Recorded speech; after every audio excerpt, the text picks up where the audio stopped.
Dominique Strauss-Kahn, excuse me, not sure if he's out of jail right now. He spent the night in a jail cell. Again, the man is in hot water. Grainne McCarthy is with us in Paris to give us the details on this one. Grainne, is Mr. Strauss-Kahn right now in custody, or has he been released? No, he's still in custody. He was taken into custody yesterday morning at the police station in Lille in northern France. And they said at the time he could be held for 48 hours and potentially another 48 hours after that. They actually told us this morning that the first part of that was broken into two 24-hour segments, and so they extended it at 9 o'clock this morning for an additional 24 hours. So yes, he indeed spent the night in a sparse cell in a police station in northern France. We believe where someone described the cell to us, you know, with a thin mattress on a concrete base with a squat toilet. And Grainne, if you could just describe to us, obviously, you know, he's connected somehow to this prostitution ring. Can you just give us a little bit more detail as to, you know, what exactly is going on and what prompted him to land in this jail cell last night? Well, this prostitution ring, French police have been conducting a wide-ranging investigation into this prostitution ring that's been centred out of the town of Lille. And according to various French press reports, it involves a number of people. Already 8 people have been, preliminary charges have been brought against 8 people, including a former employee of a company that apparently was filing expenses to his company to foot the bills of this prostitution ring. Now, according to the French press reports, Mr. Strauss-Kahn was one of the customers, essentially, or was invited to various parties by this prostitution ring in Paris and in Washington, and that this happened in Washington while he was at the head of the IMF. And according to what's been reported widely in the French press, the most recent of these parties happened just days before his ill-fated trip to New York's Sofitel Hotel. So what he's being questioned about are 2 things. One is somehow being involved in a prostitution network. And the second one is aiding and abetting in the misappropriation of company funds. Actually, in France, the law is using a prostitute or paying a prostitute is not illegal, but encouraging others to do so and paying for it with inappropriate funds is. Now, when he was charged here in New York for the attempted rape, that was obviously a huge international outcry. A lot of people thought he was framed. A lot of people came to his defense. Are people going to continue coming to this man's defense? I mean, what does this do to his reputation? Why does he keep landing in this kind of hot water?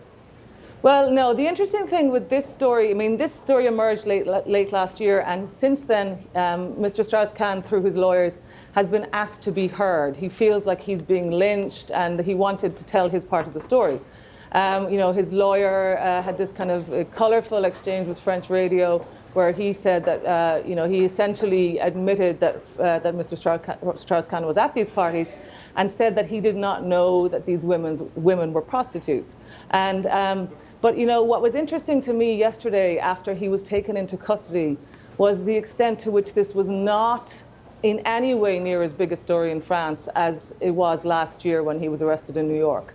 I mean, on much of the day on French television, you saw, more coverage of the U.S. Republican primaries than you did of the state of Strauss-Kahn. And why do you think that is? It's a story here, obviously, but it's just not as big a story, and his own situation is greatly diminished in France. So is that just it? Is that his reputation it doesn't have obviously as much clout as it used to, and so people, I don't want to say that they're numb to this, but it's almost like, who cares at this point? This guy is in a lot of hot water. There's an element of that. I mean, the shock factor when the New York case broke last year, I mean, it was just deeply shocking to the French public. I mean, this was a man that many of them thought would be their next president. Back then, members of the Socialist Party, of which he's a member, were very sympathetic towards him. There was certainly allegations that, this was some sort of a setup. The Socialists have greatly distanced themselves from him. It's very difficult to actually get one of them to comment on his situation. So I think there's sort of a feeling in France now that people would just like this story to go away. Already they've seen a lot, probably more than they would like to see. Yeah. Let's give his lawyer the benefit of the doubt and assume that Mr. Strauss-Kahn was just at a party and didn't know there was anything Sure, untoward about and it. I Sure. should stress But- that he could be released today Right. and free to go, and that's certainly one of the scenarios. My question is, are we going to hear from this man again? Is he just, if he isn't charged and this story does go away, is this it for him? Does he just fade into the woodwork now and his career is over, we don't hear about him anymore? It's difficult to say certainly how he could have any kind of a career in politics. It seems clear that his political career is over. He did speak at a conference late last year in Beijing, and that, to my knowledge, was the first time that he had actually spoken at a big conference since all of this broke. We weren't able to discover at the time how much he was paid for that appearance. So I think there was even some report, not confirmed either anywhere, that he might be interested in a job in Israel. There was a report in some newspaper about the Israeli Central Bank.